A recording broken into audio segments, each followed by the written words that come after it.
Shit, Lina, you know what I fucking forgot? I forgot to ask you for a link. Welcome everybody to another edition of Hot Program. I am your host with the most, all the way from the East Coast, and as always, good people, I am in airplane mode. Now y'all have to understand, I really am in airplane mode, but right now my vape is all clogged. We over here trying to rectify the situation. Okay, so we just gonna have to be patient with me. And now a man who sent me no introduction. Yes, I He did. needs no introduction. Yes, I did.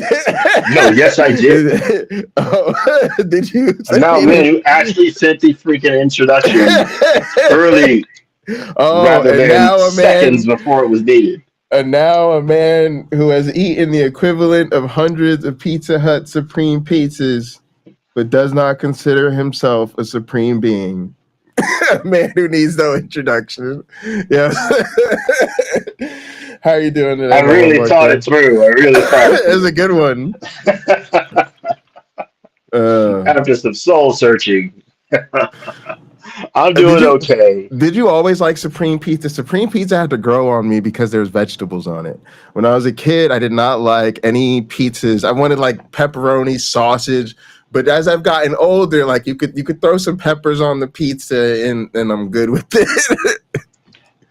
Well, it's a salad, Jay, in my world.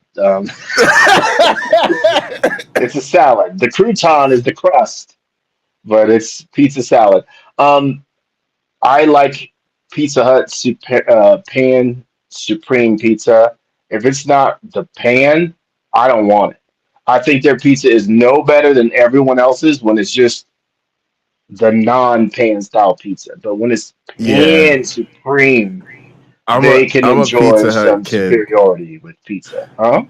I'm a Pizza Hut kid. When I grew up, I remember we had a choir concert in school, like a chorus concert, and we literally did a Pizza Hut versus Domino's song.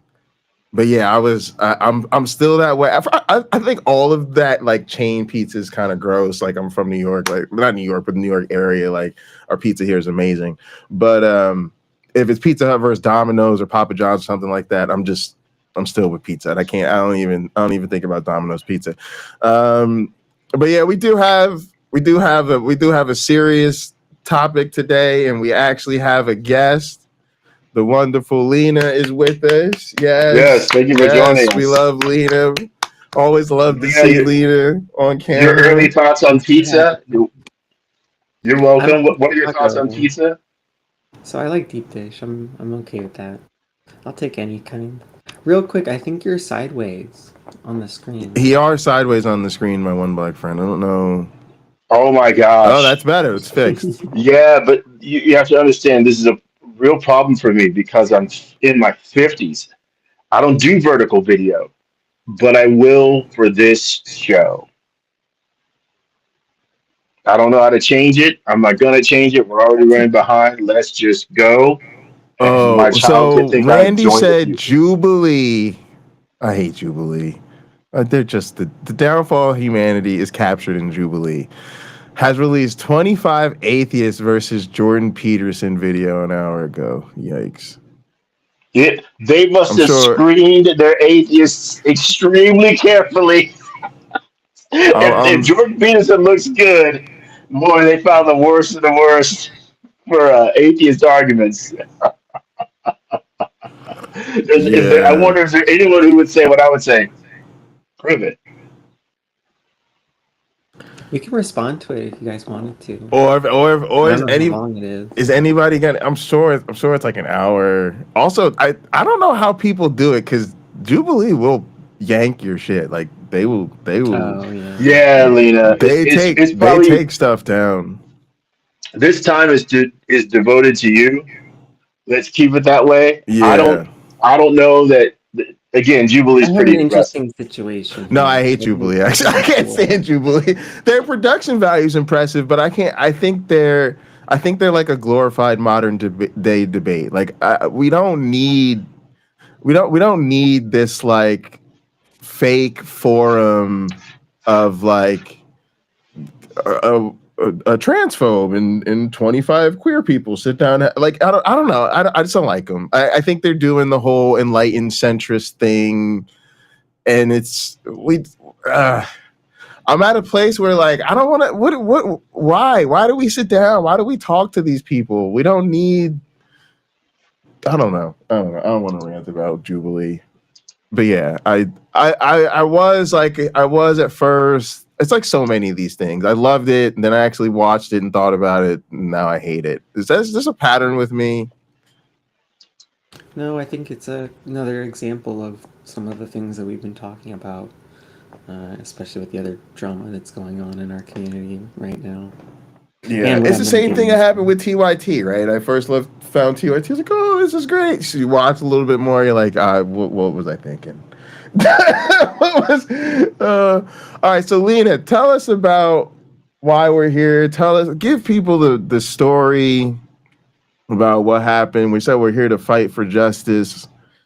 What? So for those who don't remember, a couple years ago, I got arrested for protesting a church that had propped up right next to my place of work.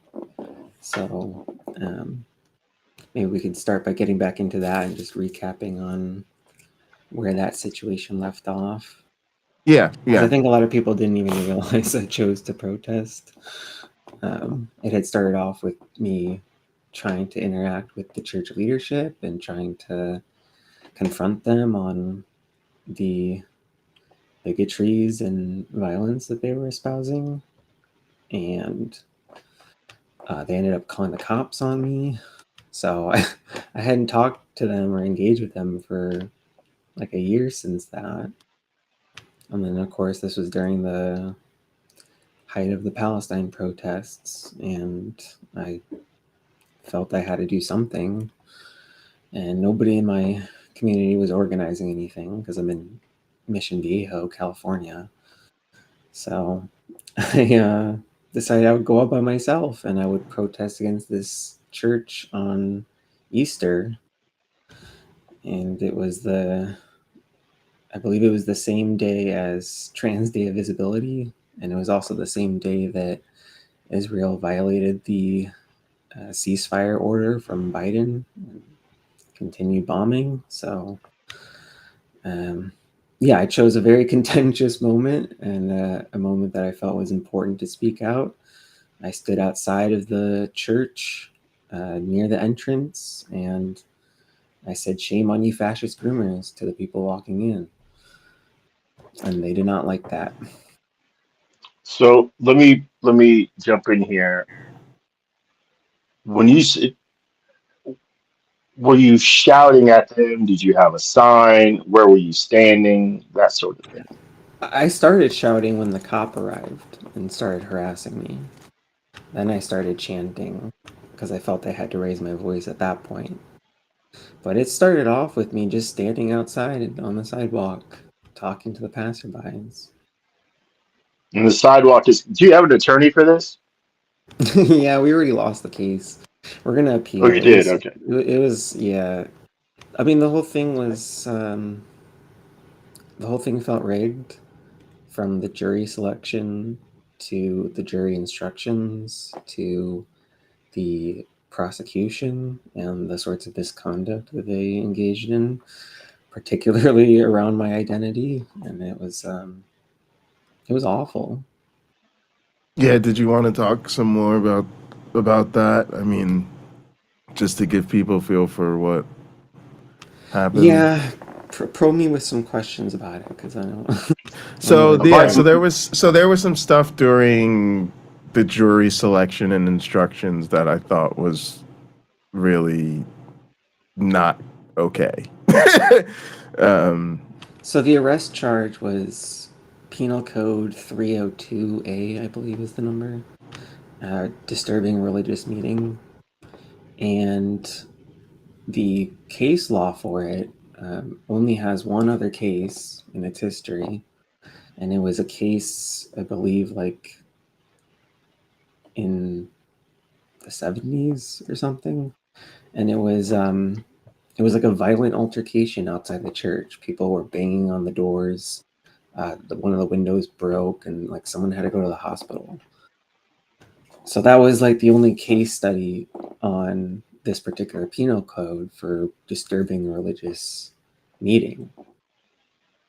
And if you can look it up online and see what it says exactly about what constitutes a disturbance. But a lot of the language is pretty subjective and vague, in my opinion, which may or may not be intentional. But in any case, the jury selection process was started with a questionnaire that my public defender gave that I actually initially objected to, but I agreed to it because I figured we had to do something. And it was just asking, do you have any biases towards trans people that would make you, fair and impartial? Which I didn't even think made any sense because the whole issue is political.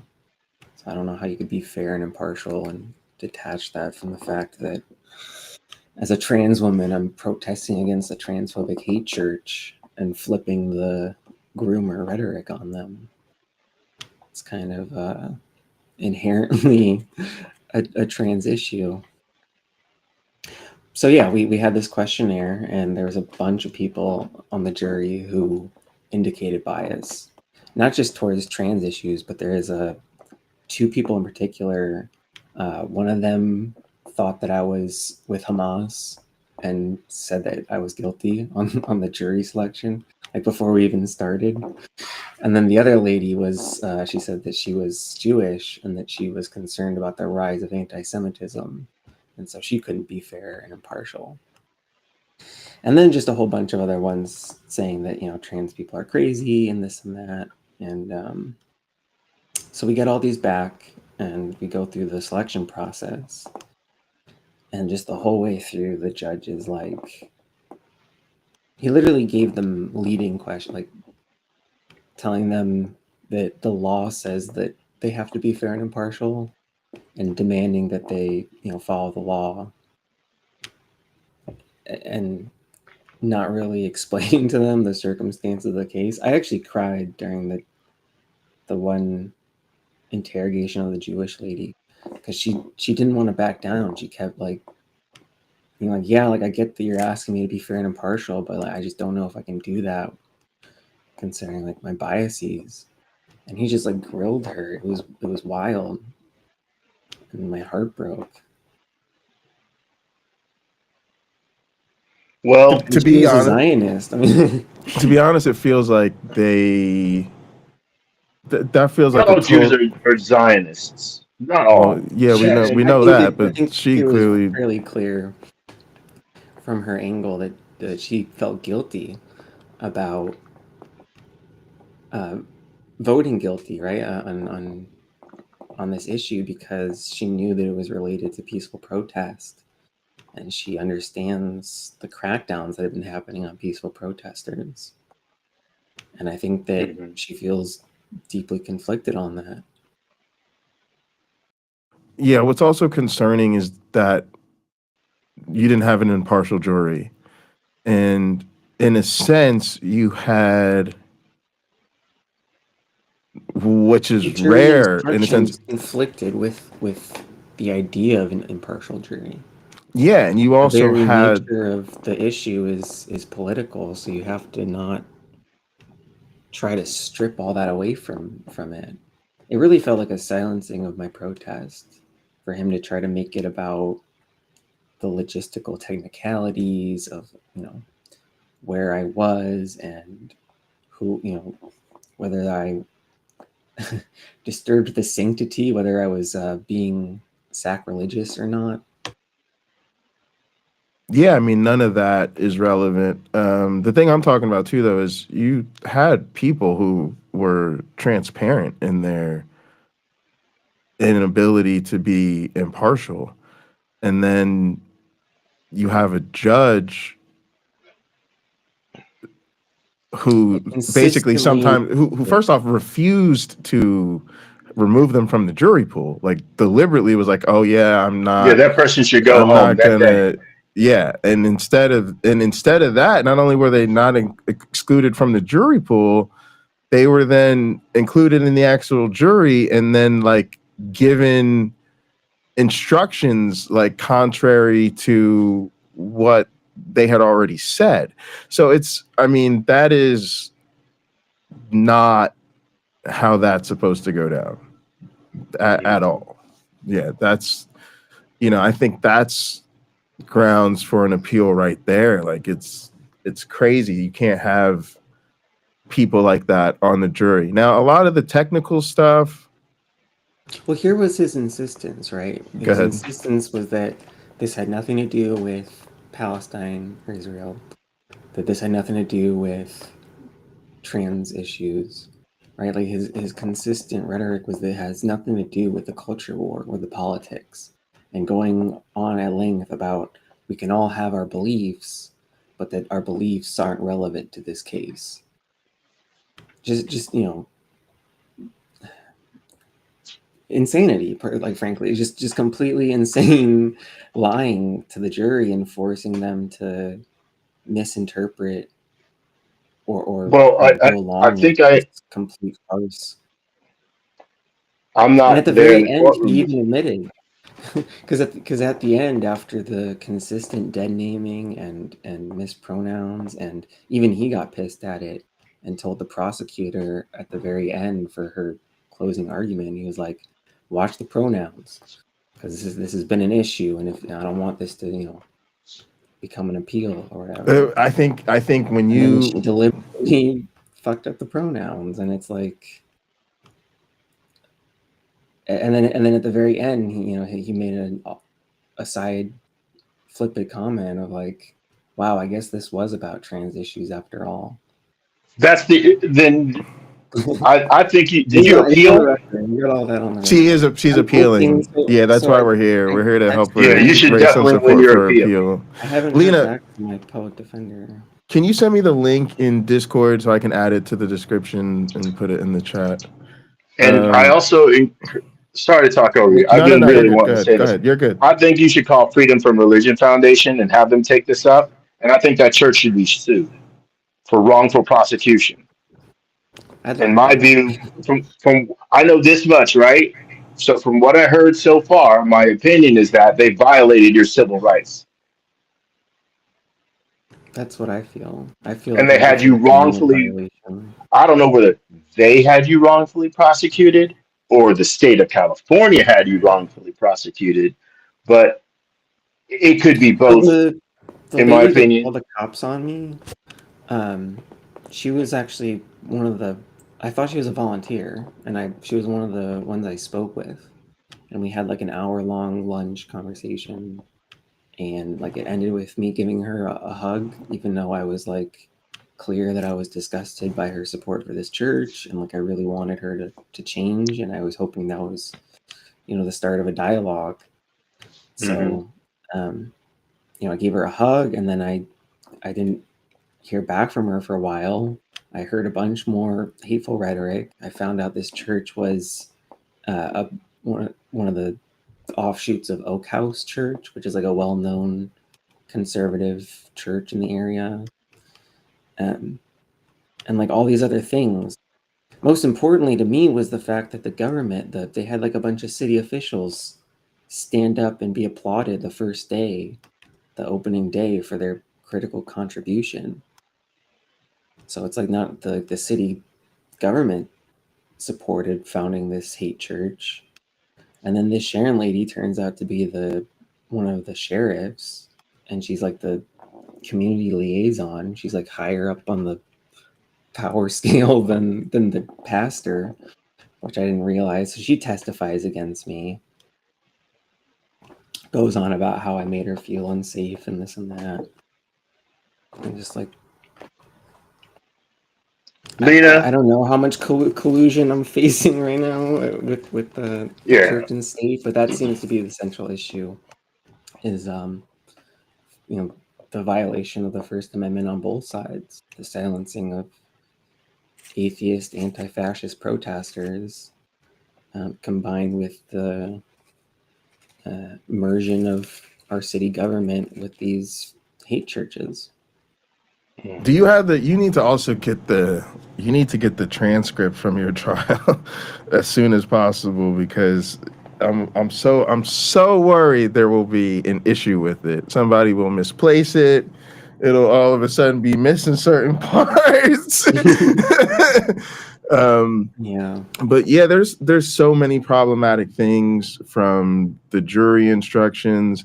To be honest, I feel like even the judge oversaw a trial that was blatantly in violation of your rights, and then at the end tried to like put it on the prosecution. Well, I told the prosecutor to watch it with the pronoun. Like, nah, dude, like, nah, we got to go all the way back to the beginning. And because it's like people telling on themselves. If it gets to a point, I have to warn you going into your closing arguments, it means that like something has systematically been an issue throughout the trial and I have not addressed it adequately. Right. And now I didn't even bring it up. I just it was actually the judge himself who made it a point at the very beginning of the trial to only refer to me as she, her, or Miss Santiago, which is my last name. Right. And so yeah.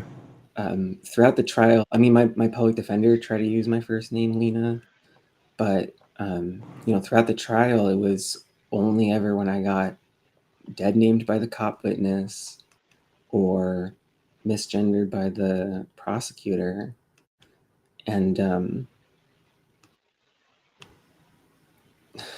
yeah, I'm sorry. All of that should be a mistrial. I forgot where I was going. Yeah, the fact that we just live in a world. We just live in a world that has become far too comfortable with transphobia. But imagine my point was that he made it a thing at the beginning. Like, we're gonna be respectful, and I never even asked them for that. But the fact that they made a point about pretending that they were gonna be respectful, and then they put only my dead name on the jury form, and when the clerk reads the verdict at the end, they read dead name Lina Santiago. Yeah. But why did you even bother in the first place? So let me ask, and I'm not an attorney. I say this because legal things get very detailed, and people lose property over that. They lose freedom over that sort of thing. I'll give you an example, Lina. If the record for the case doesn't list what your official legal name is, does the sentence even apply to you? My house is not an. He had to do it legally. Okay. But I mean, my broader point is that it doesn't matter. Like, that's part of the systemic violence, is that they make it so difficult to name change, right? Like, why is it not a free form? Why do I have to pay hundreds of dollars that I don't have and submit legal forms that I don't know how to fill out? And also it doesn't matter, because if even me, like, even if I go by Jay, they're gonna use that, and they will use anybody else's preferred name or what you want to be called by as a common courtesy. And it just doesn't matter in the sense that dead naming or misgendering a trans person, especially after it's been acknowledged, like, they could say it once, they could say, the defendant, hasn't legally changed their name or whatever, and that would be the end of it. But the fact that they did it consistently throughout the trial, it literally, how you cannot tell somebody you had a fair legal proceeding when prejudice against you, particularly what I would just call a slur, because that's what dead naming and misgendering is. It's a slur. So when you're slurring someone throughout the trial, that's not a fair trial. When people tell you, imagine a person who says, I really do have problems with black people, and then they end up on the jury. That's what this is. This is a person who said, I'm racist, and still ends up in the jury over a black defendant. Nobody, why?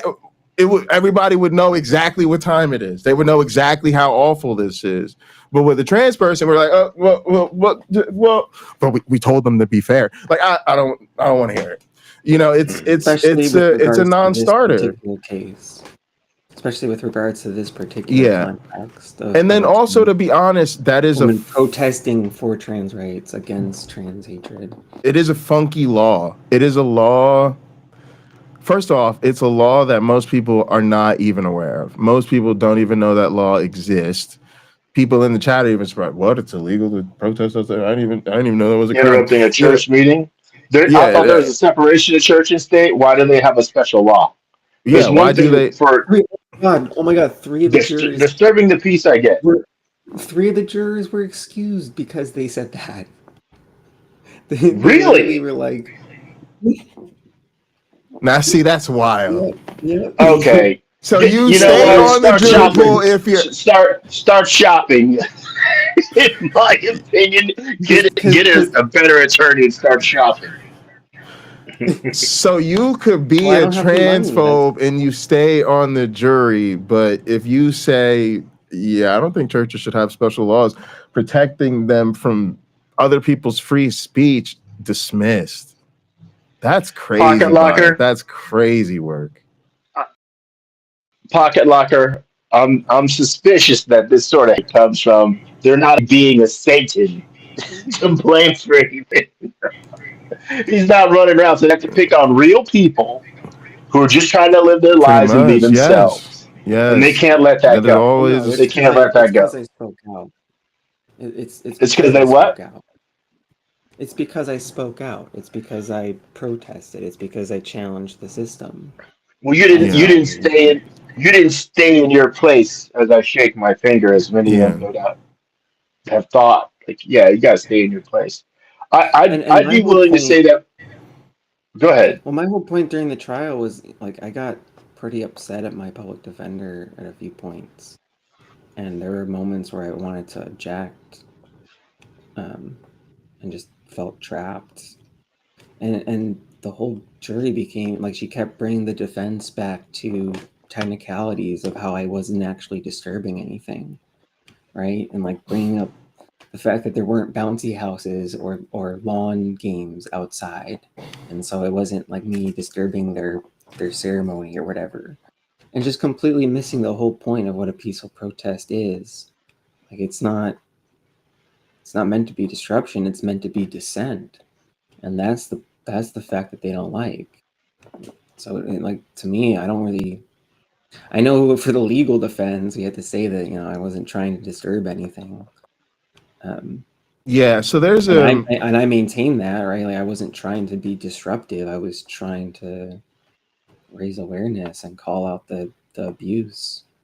So that's what it comes down to the most for me is all of this violence gets passed on to the next generation. These children who have a right to a proper education, and instead they're getting indoctrinated. They're getting told that evolution is not true. They're getting told that interracial marriage is not right. They're getting told that the LGBT is sinful. They're getting told all of this hateful stuff, that we need to back Israel and its genocide. Yeah, so shame on those fascist groomers. That's what needed to be said. Yeah. So the thing with the law is, the quickest route to an acquittal is you're not guilty of the crime. The problem here is the crime is very vaguely defined because of the way the law is very vaguely defined. So that's why your defendant plays this dumb game of, well, she was 13 meters outside the door and there wasn't any activity. How big is the foyer? Exactly. Yeah, all that type of stuff. That's crazy. But it's also crazy too that one of the facts that came out during the case, I think, was that most people didn't know that you were out. Nobody really even knew that you were out there the people who walked by you obviously knew you were out there, but people who were inside didn't even know this was going on until they were told, right? So there was no actual disruption to the service. Like, Not it until wasn't. the pastor made a big announcement. Yeah, that was interesting too. But the other thing that you're bringing up that's a problem is, and this is what they don't, and there's a reason they didn't want to go there, but it's also, to me, potential grounds for an appeal is your rights are being violated. You are supposed to have the freedom of speech to, protest this organization, and then there really is facts of the matter. Like, it is a fact of the matter that place was probably spouting, you talk to people that they were spouting like pro-Israel stuff and anti-trans stuff. You had met with people there and knew what their dogma was and knew what their message was inside that church. I did a while investigating. I took a lot of notes. I went up quite a few times. I, researched the church's history, found out they were connected with Oak House. You guys can go look up Oak House and get a kind of an understanding of the sort of soft evangelicalism that gets pushed that hides a lot of the harsher ideological elements. Absolutely. And matter of fact, they'll state it on their missions. It's not too hard to find. Matter of fact, I would say that's what Christianity has become culturally in the States, and other places too, is what you called it, soft evangelicalism. That's where you get that it's not religion, it's relationship. Oh, I'm not really evangelical. I just, believe. It's the believers that really don't want to take ownership of like churchy identity and all that type of stuff. But in reality, all of those things are there in spades, and it's a menace. Go ahead, MyOneBlack Friend. Yeah, jump in there. The internet is crap for me a lot of the time, but here's where it's worth its weight in gold. At Oak House Church. Oak House, one word, by the way. Brian Hill is employed there or does something there. His title, Justice Pastor. I've never heard the term Justice Pastor, and I kind of feel he may not have been involved if he's serious about actual justice. I think I can screen share, right? I'm using my phone. Yeah, I'm using my phone, so I probably won't be able to read what you have. So please read it off. Can you guys see this? Yeah. I see it. I see it. I'm getting an echo from your screen though.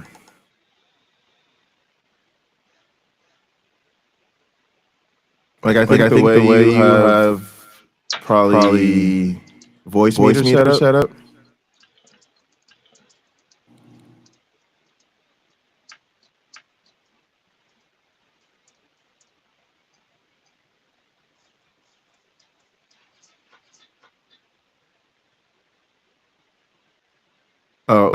Hang on. Yeah, I muted your screen. Okay, so that should be better. All right. Were you going to read something to us? Me? No, I'm asking Lina. Oh, okay.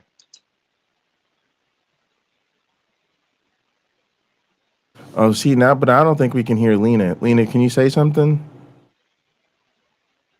I certainly can't hear her. Yeah, I think it muted Lina with the screen. We live for the honor of the name of the Lord Jesus throughout the Bible. So anyway, please be generous. So let's have raised to eternal life. Jewish people have a right to exist somewhere. It's amazing that there are 22 Arab states in the world. So when they talk about displaced Palestinians, and that's an issue, it's off the face of the earth, literally. Okay, and it's not me saying this, it is their own charter, where that concert was happening in a good deal of trouble. And so that's who Israel's neighbor has been. And they were elected. Yeah, he's just up there doing the shtick. Wow. Yeah, so you knew who these people are. You know what their message is. And I knew what time it was. I knew that this was the time to speak out, or I would not be able to live with myself. Now, I think there's a bigger problem here, which is that you're so alone in all this. I feel like it's always the people who have the least privilege and power and resources who take on the resistance, and like that's part of the problem here. Like there's, you know, if there was a more people, even just one white boy out there standing next to you, don't have to say a word. I'm not even. He ain't write a speech. He ain't holding up a sign. He ain't doing nothing. He is literally just standing there as a cosign and witness to your presence. The whole thing goes differently, huh? Yeah, you're right. But what's up? Go ahead. Sorry, go ahead, my one black friend. Yeah. I'm still on Oak House's website, which is probably going to fascinate me too much. I can email that guy, but is it a church you could see yourself connecting at, and then you realize deeper on? Do you feel like they do a good job of keeping things covered? Like, obviously, I'm off this church just from looking at the website. Look, they're like good-looking, smiling people. For all I know, they're really loving and caring and don't like injustice any better than anybody else. They may not have liked what happened to you. Most of them probably don't even know. But let me just read you what is said under their Love Others tab on their website. This looks like Squarespace. Anyway, it says justice, because I'm concerned about this, right? You had a trial because someone that thought you were out of line, and I don't agree based on what I heard.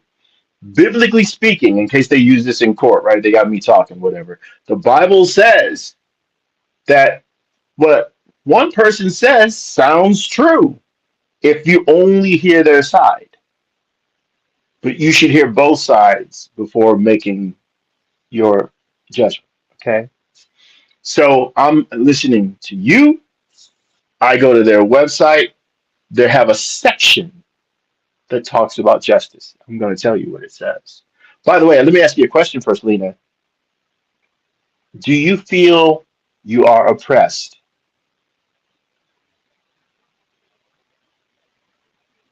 I mean, admittedly, yeah.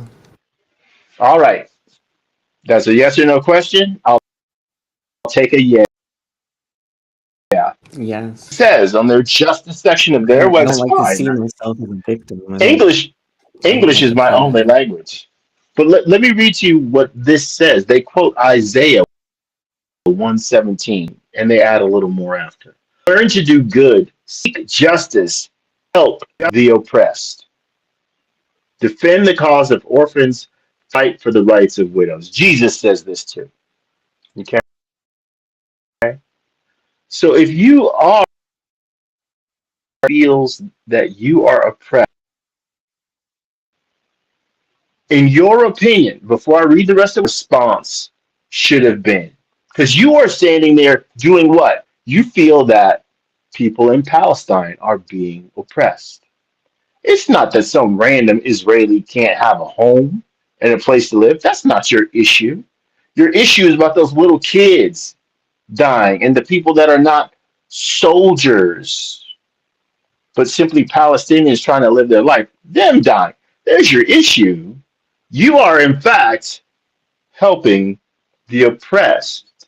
You are, in fact, seeking justice. You are, in fact, defending the cause of orphans. You are, in fact, fighting for the rights of widows. You're doing everything that this little snippet in Isaiah 117 says to do in front of their church.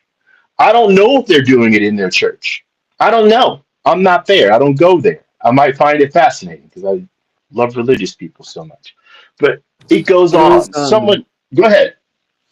there was a point during the prosecutor questioning where she mentioned, in none of the body cam footage do we see you mention Palestine.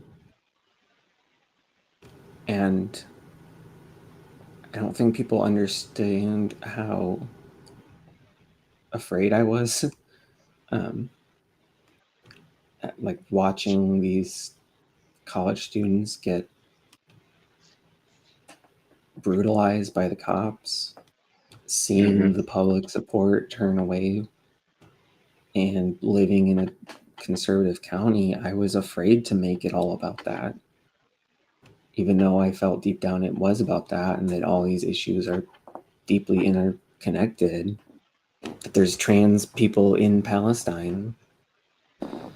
And yet, I knew that would be a harder thing to fight for. And so admittedly, I did fall back on my identity, and I did center that at the forefront because I do know that there's more allyship from liberals on that issue. And that was a tough, deliberate choice that I made, and I kind of regret it because I feel like we should be centering the Palestinians and all this. I don't see them as Go ahead. Go ahead, Paco. I want to continue, but go ahead. No, I was just gonna say I see them as connected, and I don't think it's you're the reality is that to me, religion and Christianity in particular, and the other Abrahamic faiths, they are the locus of hate, and they're locus of so many of our struggles. And so they absolutely are the people who need to be protested the most regarding the situation in the Middle East. Or they're absolutely also the people who needed to be protested the most regarding transphobia, regarding their racism, regarding the loss of women's rights. The real problem is that most of us are not willing to name the enemy. Most of us are not willing to join you, essentially. That most of us are not willing to admit to ourselves these people are not coming around anytime soon. They have been on the wrong side of history throughout history. All of that love and care, all of it is bullshit. It's very, it's very like, I hate to say this, but it makes us look foolish and weak. I get that. I get that people want to think the best of other people. I really do. But there also comes a time where you have to understand that is what is used. That is what is abused. That is what is taken advantage of. When somebody comes and they deal with a used car salesman, and you sitting there and you watch, and you seeing that this car is worth like $3,000 max top. But you see the used car salesman sweet talking the person, and they trying to get $15K for it. You understand that the fact that this person trusts this salesperson is the problem. The fact that their red flags aren't going off, their critical thinking skills aren't being enacted right now is the problem. And this is where I feel like we're at with religion. Like, I hate to say it, but like, I don't even like when you started reading the website, My One Black Friend, my skin is already crawling. because I don't even want to hear Christians talk about love and care and, oh, we're so worried about the widows and the poor people and I don't even want to hear it from them because I know it's not true. I know that's the gimmick. I know that's the racket. I know that's how they keep manipulating people. It is the abusive person who keeps telling you they love you. If the abusive person came home and said, you suck, I fucking hate you, slapped you upside your head and told you you're a fucking idiot. You're an idiot. And I just keep cheating on you and cheating on you. Why won't you? You're so dumb. Are there people that talk to their partners like that and get away with it? Abso-fucking-lutely. But not most of them. Most of them, the way they keep you hooked in that abusive relationship is how much they tell you they love you. It's how great they treat you when they're in the right mood. That's what keeps people hooked. But we don't see that for some reason when it comes to politics, when it comes to the political implications of what these religious people are doing, that is who they are. So it's very like, back to my point, the rest of us have to wake up and participate in this resistance in different ways. Like, not everybody is going to be standing outside churches protesting, but I would. Did you want to pivot to talking about Derek? I would love to see more about. I would love to see more of that. Okay. Well, MyOneBlack Friend, are you queued in on the drama? Wait, am I queued in on the drama? No. With Mythvision podcast and So why he left the atheist cult. why? Who? Derek? Yeah, yeah. Okay. Subscribe to you for 5 years. Can you see my hair move as all this flies right over my head? Can you see? So let me pause it, okay? So hang on a two sec, things Lina, I want to before mention. we do anything else. Lina, I need you to send me the link on Discord. What link?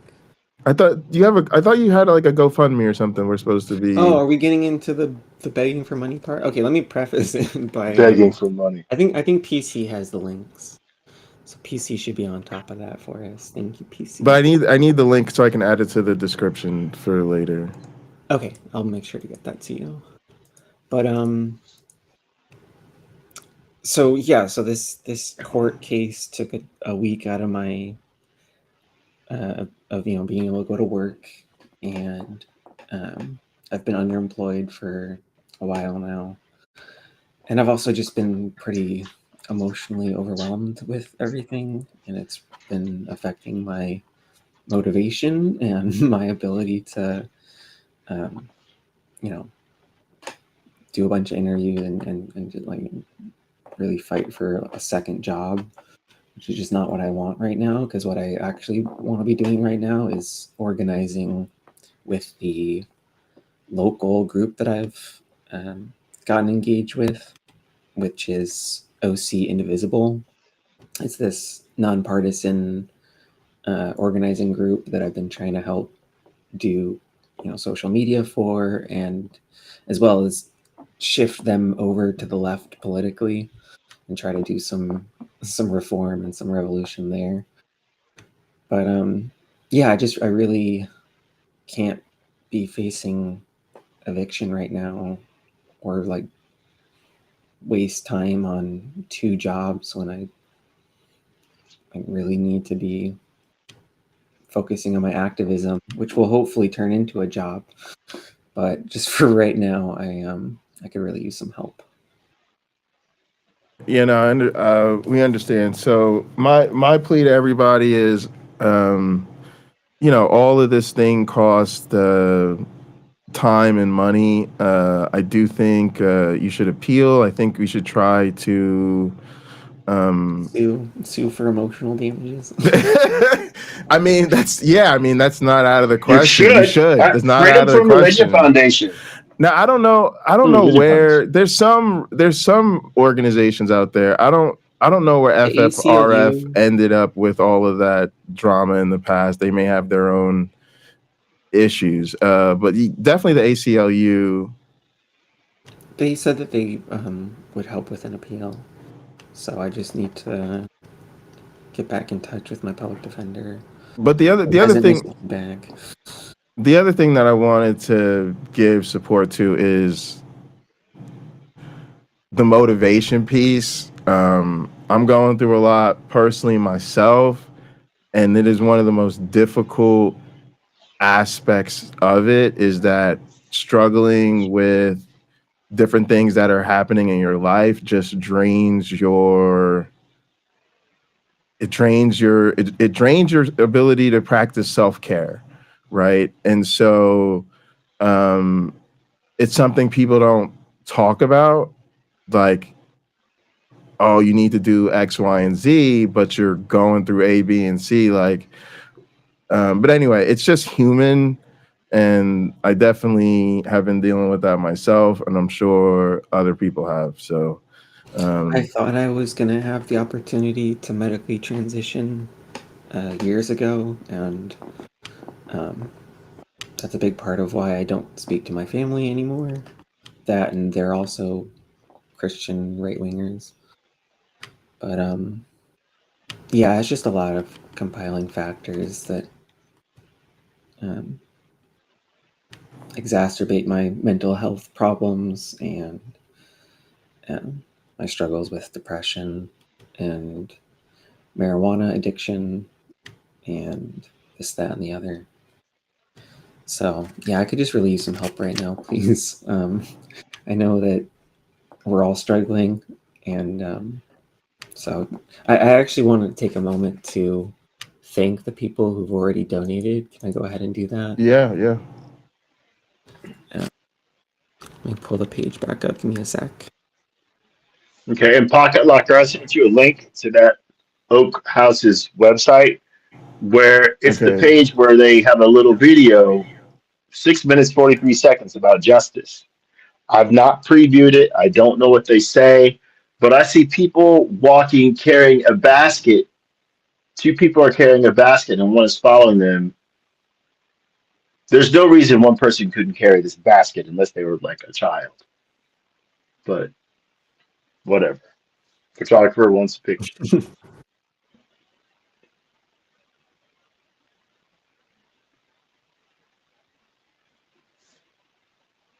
So let me go ahead and shout out, first of all, you, Jay. Thank you so much. You gave me $150 Oh, when I you're was welcome. struggling for rent last time. Thank you to Fox Stance. I'm not sure who you are, but thank you so much. Hopefully I can get to know you if you're in our community. Lizeth Allen, or sorry, Elizabeth Allen. Is that Liz? Yeah, Liz Allen. Yep. Thank you so much, Liz. Brian Belrad. I'm not sure if I've met a Brian Belrad, but these are probably all people from the community. So thank you so much, guys. Rodolfo Huerta and Andrew Reyes, as well as a few on Ko-Fi, I believe. Let's see here. Yeah, Chris Moore, thank you so much. And AR, thank you. And Jay again. Thank you so much. Yeah, of course. So I'm gonna add this link to the description so that people who watch later will be able to donate as well. Now that I have there it. And is I some like good Ko-Fi, news yeah. financially. All right. Got hit by a car a while You got ago. hit by a but car? Yeah, so I got Financially. settlement money coming. Okay. I think I get like another 5,000 next year. So I just got to hold off a little bit and not get evicted, and then I should be okay. And hopefully I can find another job as well.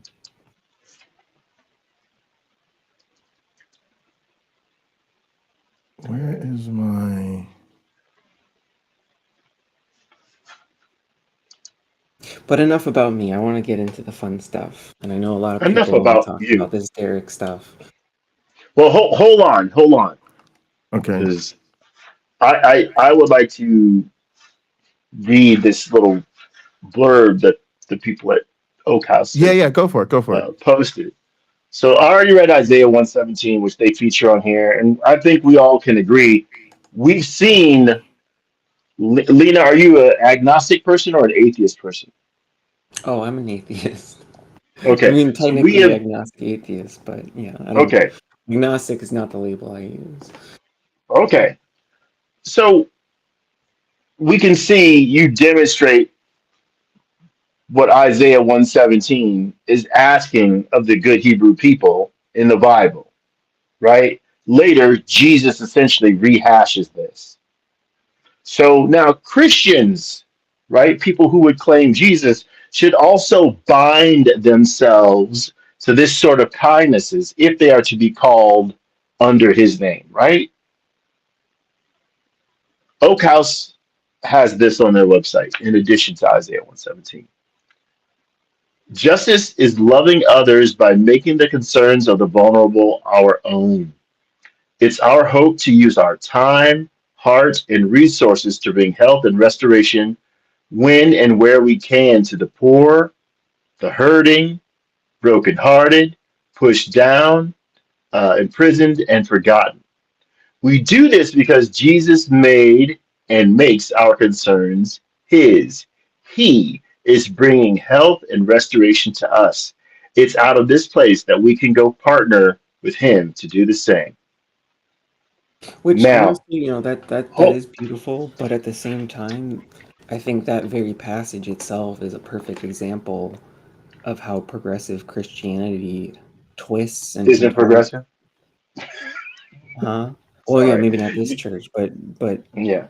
I think it's more important to criticize the progressive churches at this point than to try to continue protesting or trying to make connections with these openly conservative churches.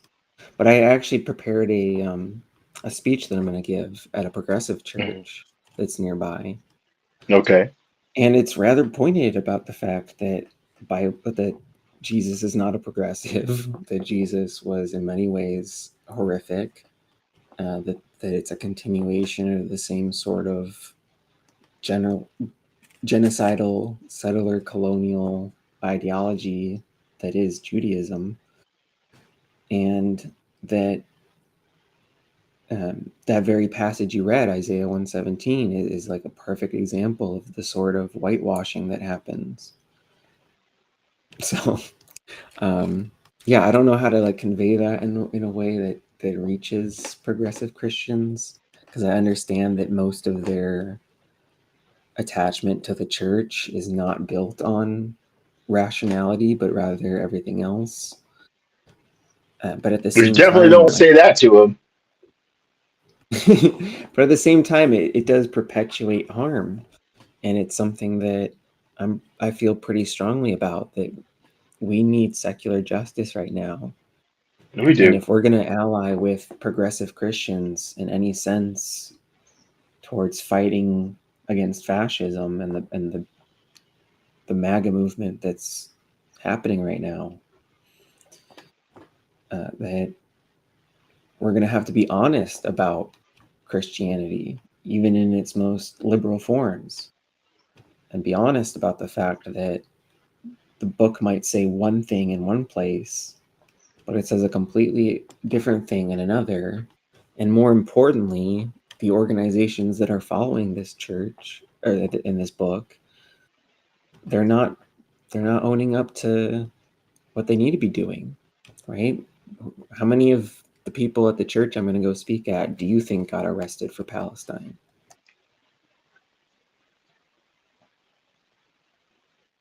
Zero, I right? think Zero. probably it's near zero, if not zero.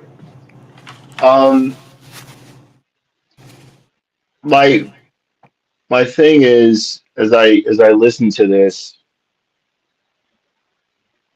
any person, I go back to Gary Habermas, who said one of the most powerful things I have ever heard anyone say, and Marcus Aurelius and Plato would be proud if they'd heard him say it. It's difficult for a man to live up to his own philosophy. Um, that is to say that a person can say, "This is what I believe. This is how I understand how things should be in the world," then utterly fail Don't I to know it? back it up with their actions. Huh? I'm sorry, I missed what you Don't said. I know it? Don't you know it? I think we all do, because Well, I think with most the work I'm people. doing now, Mhm. I've had to pull myself, towards the center when it comes to, doing organizing work for this bipartisan group, because most of the people are liberals, and most of them did vote for Kamala Harris when I voted for Claudia de la Cruz and the Socialist Party. So I've definitely had to tailor my politics to reality, but also my goal of being an effective protester and communicator and trying to reach this church has been an eye-opening to like the failed rhetoric that I chose, maybe, and just the ways that I've wasted my time. Well, would you be opposed to Pocket Locker and myself reaching out to the justice pastor at this church?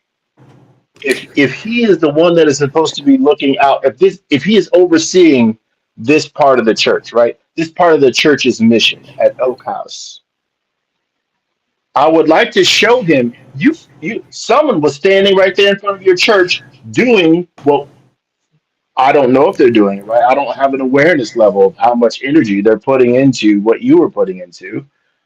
But if My they one black friend, weren't, you should write something that would be like an email, but turn it into a petition and then send it to me so that I can figure out a way to get it so that other people can sign it. And because I was thinking also, this is what we need to send to the ACLU as well to get them to. I don't think you realize just how much they tried to attack me and flip the script on me and turn it into an indictment of me and my values. The prosecutor literally accused me of trying to indoctrinate the youth, and they accused me of calling. Well, hold on. They accused me of calling them child molesters when I never said that, because I called them fascist groomers. Them and the cops accused me of being, accusing them of being pedophiles or whatever, and trying to make it about me trying to. They play dumb so they can stay dumb. Go around their parents and try to reach the kids directly and turn it into this insidious thing. So I don't think the framing. I don't think that if you bring this up with this justice guy from the church, I don't think that they're going to have the perspective on it that you think they will. No, I don't think they will either. But I do think it's good to the ACLU is good. It's in a way, Lina, just so you know, it's not about getting him to admit that things should have been handled in a completely different way, right? Because he might agree with me. This was mishandled. It went way too far. There clearly were misunderstandings. Maybe people on their side misrepresented things because why? They had power. The lady who called the police might have thought, I'm standing up for Jesus. Well, she didn't even read the stuff I just read this morning. Right? She may not have a concept that this is in the Bible. She probably doesn't know what it looks like. And if the guy that's in charge of justice at this church has failed to demonstrate to his people what it does look like, then I don't know why he's getting a check. If he's getting a check for being the justice pastor.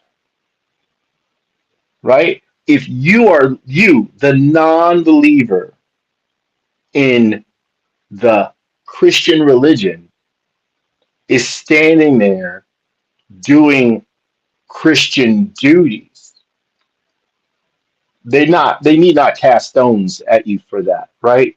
Jesus stood up there Can I ask that you follow up on that? Huh? Can I ask that you follow up on this and let us know how? I want to. This is why I'm saying it. Pleasantly surprised, but I'm saying it out. Doubts. I'm saying it out loud, and if he agrees to come on, I'll have some scriptures prepared for him to say, okay, do we not see Lina doing this? Where does your congregation stand on the same issue? Are they doing the same, right? Who is advocating for those children that are dying over there in Palestine. There have been tens of thousands of them that have died, tens and thousands of widows created, and some of them killed. Real quick Right? to They're comment on that refugees. is Who's caring for the strangers in the land? Right? These refugees. Who's caring? There's a list of things that we ought to see Christians by the millions standing up they for. don't see the connection.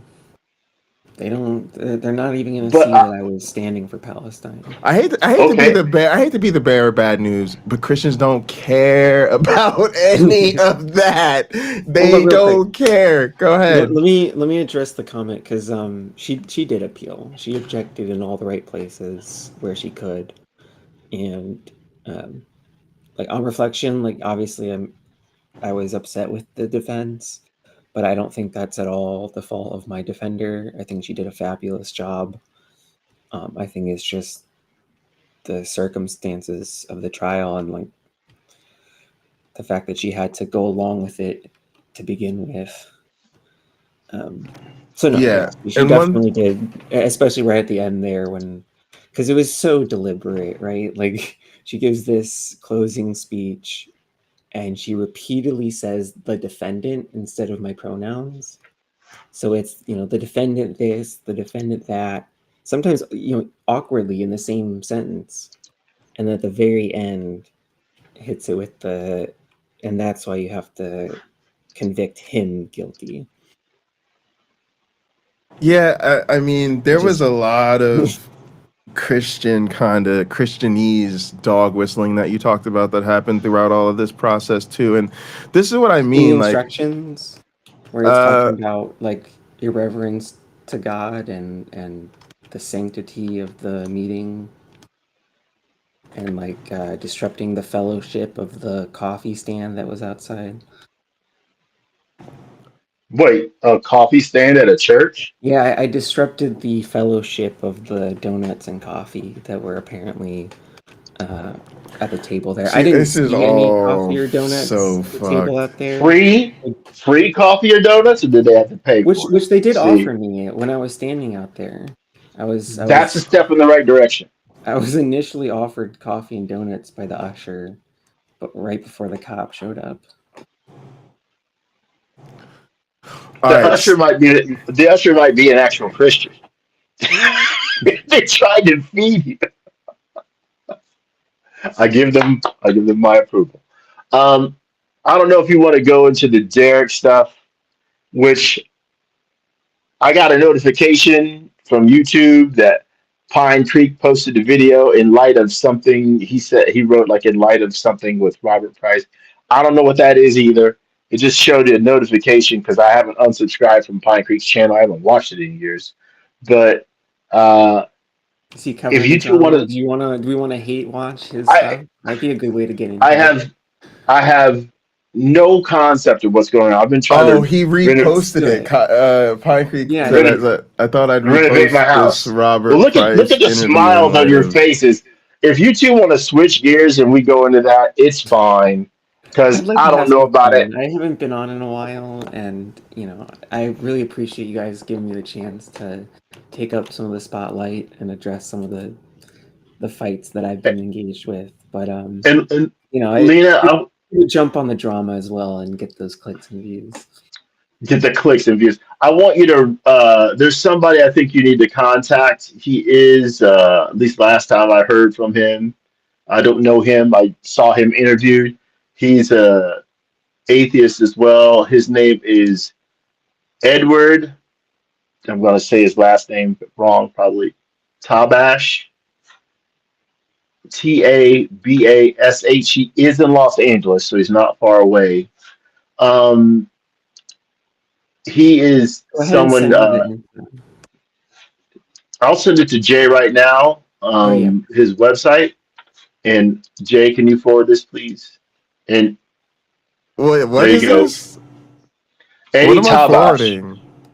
His website. It says Edward Tabash, atheism, secular humanism, separation of church and state, free speech. Learn more today. Where did you put it?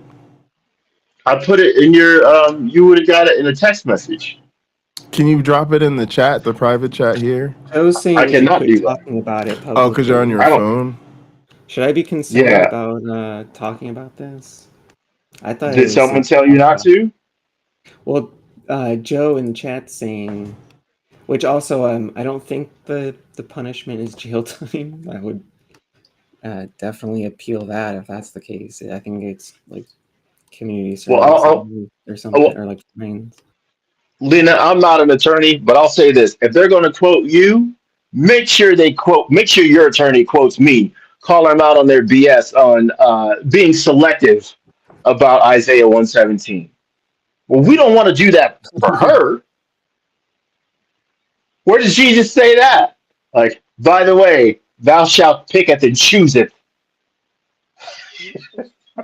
Right? Is Jesus drawing lines? Is saying, don't help these people, for crying out loud. Actually, he did. He did. That's part of the problem. Do not take this message to the Gentiles. Go first to the 12 tribes of Israel. So, okay, all right. But other than that, does he do that?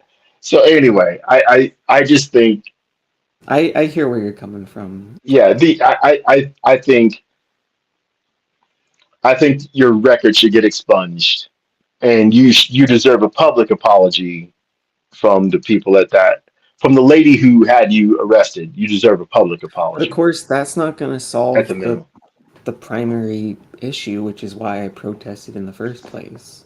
None of that is going to stop the fascist grooming. It won't, but it'll help you. No.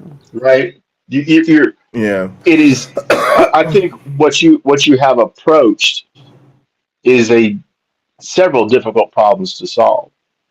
For instance, have you ever heard of a church actively trying to get someone prosecuted when some youth pastor has had a physical relationship with like a 13-year-old girl or boy? Have you ever even heard of it? Right? Catholic Church famously moved priests around, and the abuse continued. Like people in the organization knew about it. And people are calling him woke, but I think he's got a lot of skeletons in his closet, and he recently came out against gay marriage. Jesus was woke. We did the God of the Bible is woke. Maybe not woken. Fair enough, but you know what? They're looking after their own interests, but they're still woke. They're woke about their people's struggle. Back to front, that's the Bible. Woke about their people's struggle, not about everyone's. Well, I hope I can connect the struggles. I hope I can connect the struggle for trans rights to the struggle for Palestinian rights to the struggle for the right to church-state separation and freedom of and from religion. Because I think all three of those rights go hand in hand, and we don't have anything if we don't have our rights. I'm going to repeat something I said. I love talking to people, obviously. I had an interaction with a police officer, sheriff's department officer, I think he was, some years ago in a Starbucks. I said, I have a question for you, if you don't mind.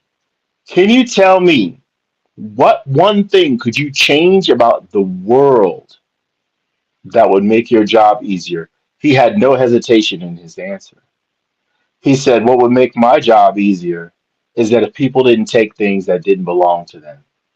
You don't take someone else's property. You don't take someone else's wife. And he said one other thing that I'll remember later, I'm sure. But he said, solving that solves most of the problems that I deal with on a day-to-day basis. But that misses the fundamental. That's such a perfect answer from law enforcement, because it totally misses the fundamental issue, which is that we all deserve stuff, right? And so but it's you don't take it from someone else. When one person's hoarding it all. Yeah, I actually think when one person's keeping it from the others, you don't take it from them. I can't agree with justice. You. Forcefully redistributing the wealth. That's where we're at. That's where we're at right now. I can't agree with that, because then if I'm forcefully redistributing the wealth, I'm doing the opposite of what he said. I'm taking it away from someone. My cousin had a party yesterday, But it's right? already been taken. It's already been taken. It's been. You got to remember, it's Just been hear me taken out. away. Just hear me out. Just hear me out.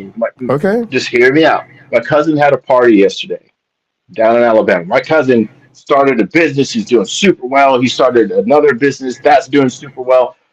Most of the people in that room were the families, let's say. Most of them were millionaires. I think he's the only one that was there. Him and his dad. Yeah, they were the only ones in the room that were millionaires. Oh, my mom. My mom's not a millionaire. So, in my opinion, I know those people work for that money. It would be wrong to just take it away from them. They're not hoarding everything.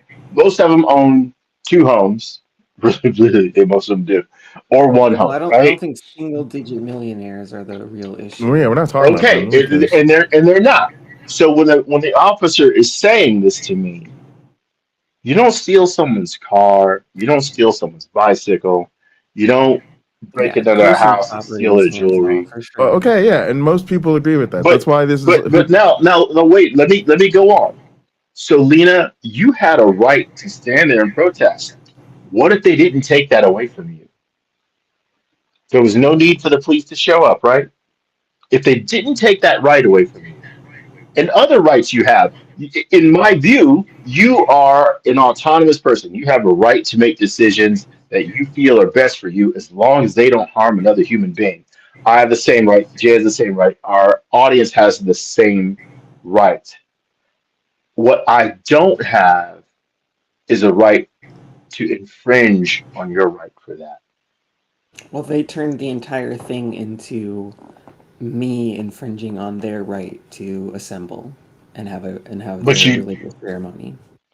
fair enough. That's But what I got charged with. but was evidently somebody thought 12 people thought that was proven, but it wasn't. Was it? I think what constitutes whether I disrupted a religious meeting is whether obviously I didn't disrupt the meeting. Like technically I did not disrupt anything, but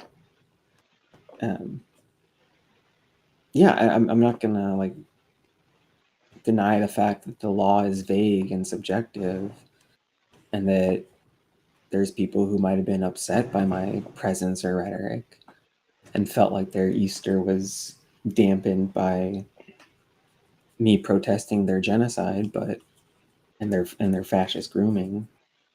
Mm-hmm. But So when you say there. fascist grooming, I'm sorry, Lena, what did you say? I missed it. It's just that's not what matters. What matters is stopping the fascist grooming. Okay. Not just Now, when you say some fascist things are grooming, more you're not important referring than you're others. not referring to anything any other kind of grooming, just fascist grooming, right? You don't intend that statement to be broad. You intend it to be specific concerning I always indoctrinating coupled a child. the groomer accusation with fascist. I always said fascist grooming. That's what I chanted at the end when I was getting arrested. As they were dragging me away, I kept chanting, So shame on you fascist groomers.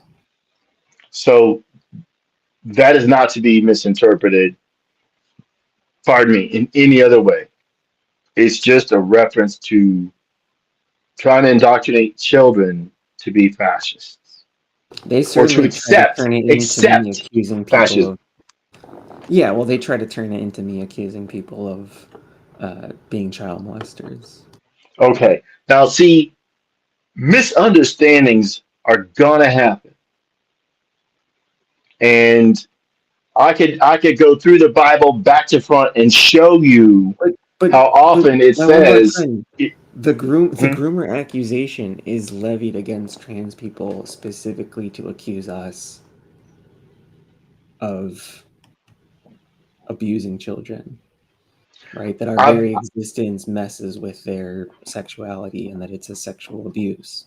So like I'll say the trans, the trans fact that people they aren't. made that connection because I flipped the script and the rhetoric, Mhm. well, unfortunate and not intentional, it's understandable as well. Well, maybe you and I can make a fortune selling shirts to say trans people aren't the 1% you should be worried about.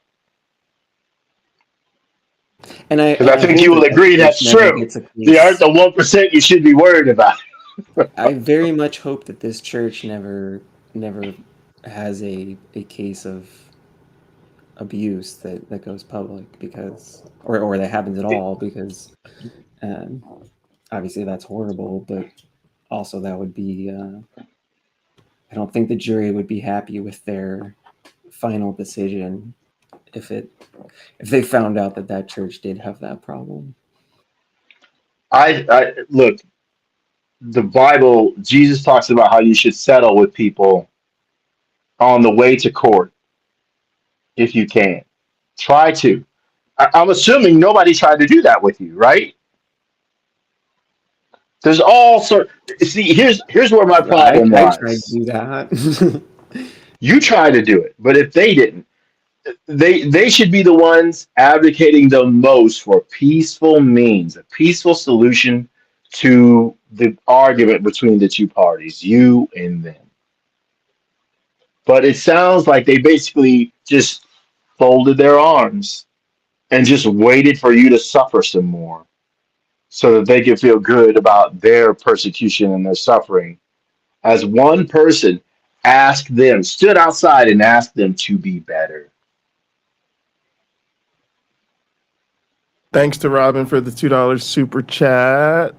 Justice for Lina, they are groomers. Thank you so much for that. Also, remember Yeah, there's a link in the description to the Ko-Fi for Lina, so definitely thank you. hit that up and send some donations directly to Lina. Thank you so much for the super chat, Robin. Love you. Appreciate that. But All right. yeah, to my one black friend's point, it's exactly the same sort of deflection that we're seeing in our community now and all over the place. It's a refusal to take accountability and to push it onto the people who are trying to hold people accountable, and All right. So do you want to projecting. give into that? To get into that, you got to give people like a real quick overview of what happened. We already did the stream. I don't know. But yeah, I mean, I've got some thoughts. But did you want to do that real quick? About Derek? No, I'm saying for Lena to do that so that No. because I know people like you don't know what's going on. What did you want me to People do? like me. Just tell people what happened real quick so they know what we're talking about. Yeah, well, I mean, I'm not privy to all the drama that Derek raised in his video. I just thought that the video itself, in context of the Robert Price reintroduction, re-hosting on his podcast after 2 years went by. Like, we thought this was all settled 2 years ago. We thought that Derek understood the harm of Price's views. We thought that Derek understood why it's probably not a good idea to platform someone that controversial. Dr. Price has been by far the most controversial figure that Derek has had on Mythvision, so it's not like we're targeting some random person. Like, this guy has a known track record of pretty racist, bigoted, and transphobic right-wing views. So a lot of the people in our community were upset at the time, and I'm not going to defend anyone for their outburst or potential counter harassment, because that's not okay, and I want to make that clear. But I felt that people were just trying to hold the community and hold Derek accountable. And I thought that we did that. And I thought that it was a finished, settled issue, and no problem. Still subscribe to Derek, still supporting the channel, still love what he's doing. And then with Trump 2.0 and this whole right-wing shift that's been happening on the internet, it seems to me like Derek's trying to jump in on that. He decided to bring Price back on the show. A lot of the people who had initially talked to him, including Jay, reach back out to be like, what changed, what gives. And instead of giving us a coherent response as to why either Price has, changed his views or what's happened, it was just a lot of deflection. Nah, just to be clear, I didn't reach out to Derek. I've heard a lot of people have. I'm not one of them. I'm one of the people being attacked by Derek, but I think that's just because I did the stream with Maya, which, to be honest, was something Maya wanted to do. I didn't know Maya was gonna want to do that. But to me, like, I don't even. To me, like, it's very clear where he's at to me. So it just is what it is. Like, this is the direction he wants to go in with his channel. It says a lot. It is what it is. But I think, honestly, mostly people recognize it and have called it out appropriately. And I think he's weaponized the backlash in order to turn it into this whole big why I'm leaving the left and why I'm going to start promoting more conservative Christians. And this whole shift is like, and he framed it as him defending his family, which I can respect that. And I certainly want him to be able to feed his family. I think he's doing quite well on YouTube, if I'm not mistaken. And I think he could do better by not promoting controversial figures, although maybe the clicks and views is what feeds the algorithm. Maybe he's just riding the drama wave. I don't know. Honestly, I just don't care anymore. But there was a lot of really care. problematic things he said in that video. There was, the transphobia that he openly admitted to, that he doesn't understand trans healthcare or trans science. And kind of alluded that he is against trans healthcare for youth, which is like a massive issue, because for anyone who understands trans people, they know that getting on gender affirming care before you go through puberty is everything to whether, I mean, not everything to whether you pass or not, but my God, does it make a difference? And they know that, and that's why they target the kids. That's why they go after kids' healthcare. It's deliberate. They know that that's a way to attack trans identity most effectively. And if you don't understand it at this, but if you don't understand at this point, you don't. It's because you don't want to understand and you don't care. And it does mean that you've ignored or just decided not to believe everything you've been told about these issues. But look, it is who he is. First off, like, honestly, like, to talk about cultish behavior and drama, like, I don't feel like dealing with Derek and his aggro threats. It's he was blackmailing besides Chrissy and Heather, which everybody. He made it clear. He made it clear he's going after anybody who has the audacity to speak out against him or Dr. Price or him for whatever he want to do. And it's like, people like y'all, like, scorched earth. But when it get to that point, like, stop. Like, what are we talking about? Like, what are we talking about? These were people who tried to help him. Let's call it what it is. These were people trying to help you understand. You said you needed help. You said you needed their help trying to figure out how to handle this shit. Now you done got yourself in a fucking mess about it, and your solution is to go after those people. Like, sorry, bro, we ain't even trying to give you the energy because y'all. Which again, I'm not gonna sit here and say that he wasn't harassed by certain people.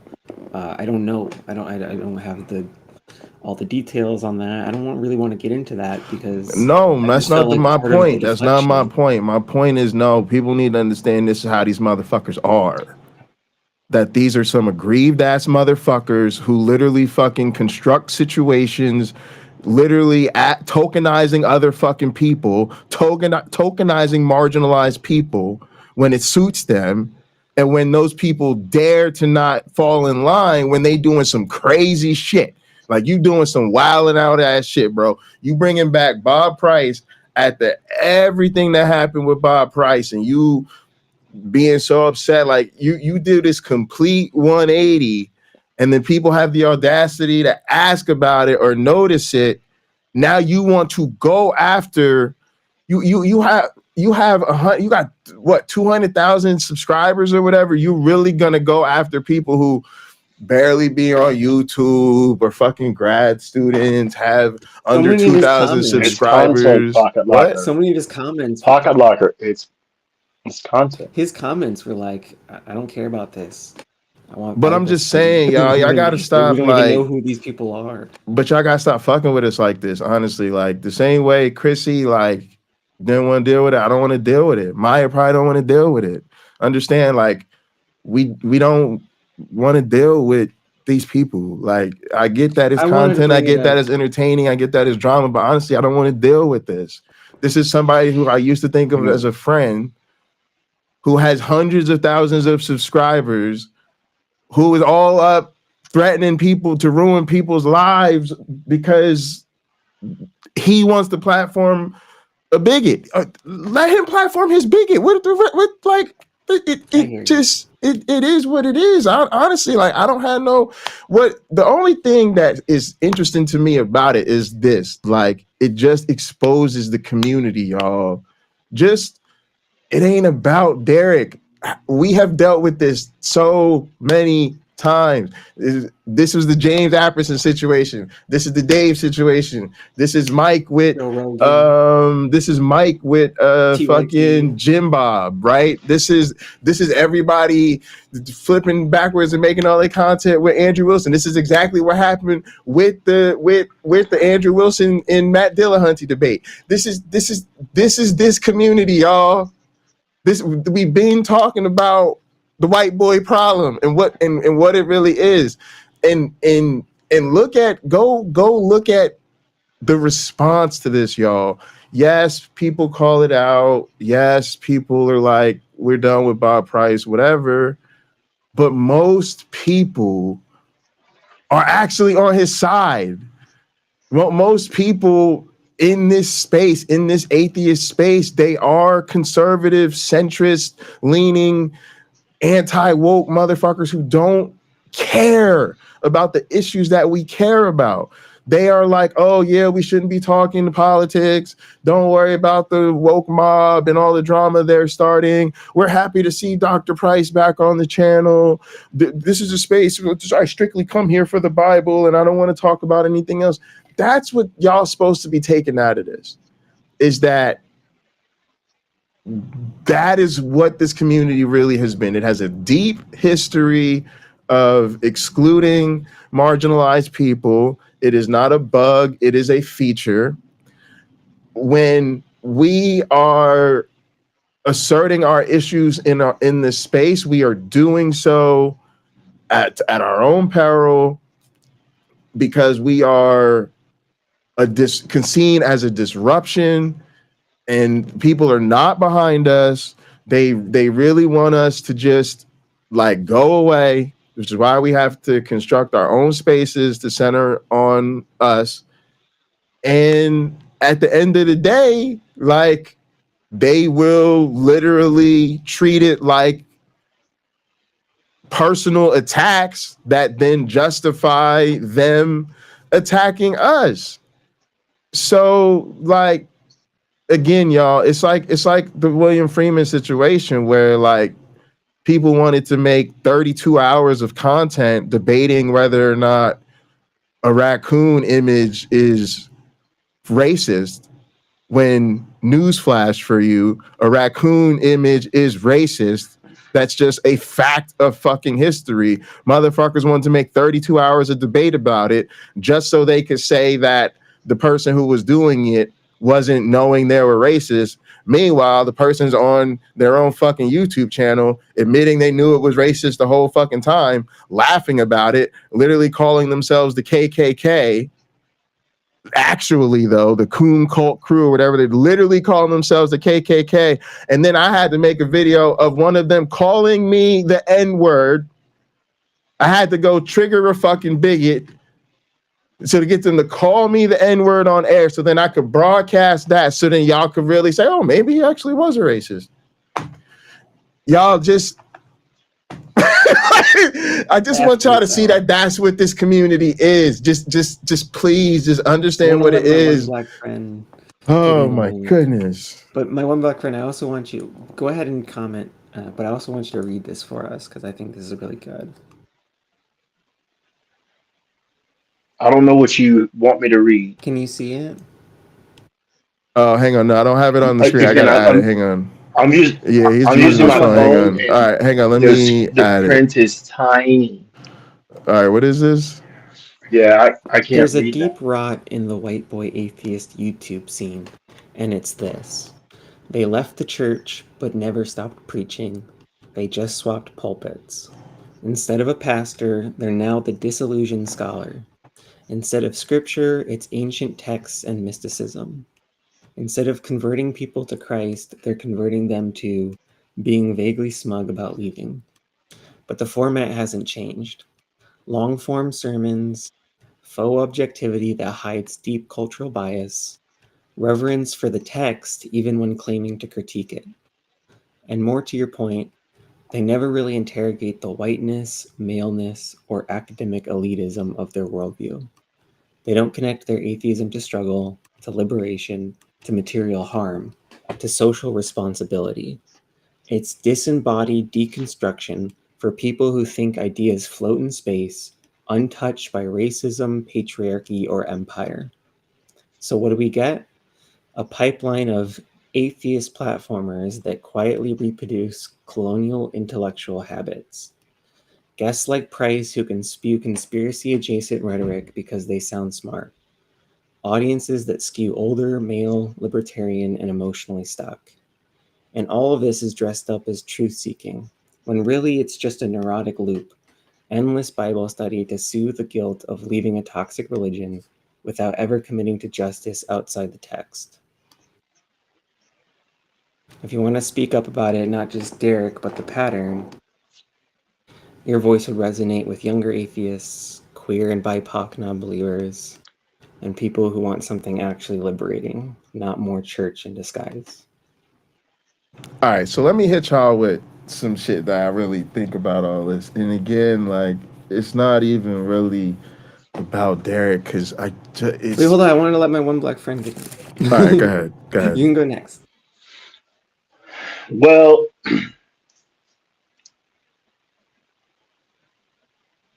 who wrote that? ChatGPT wrote it, technically. ChatGPT wrote it. Yeah, I've been using a lot. First of all, ChatGPT, if you're listening or whatever it is you do, F you.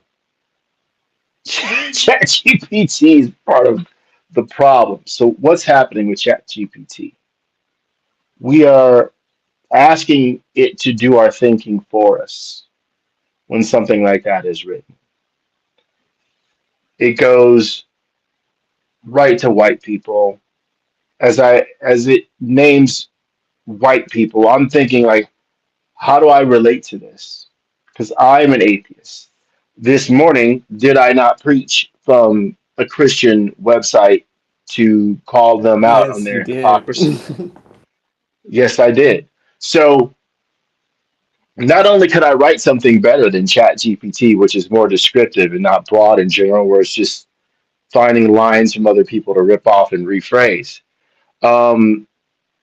I think we can actually have a discussion about what's changing.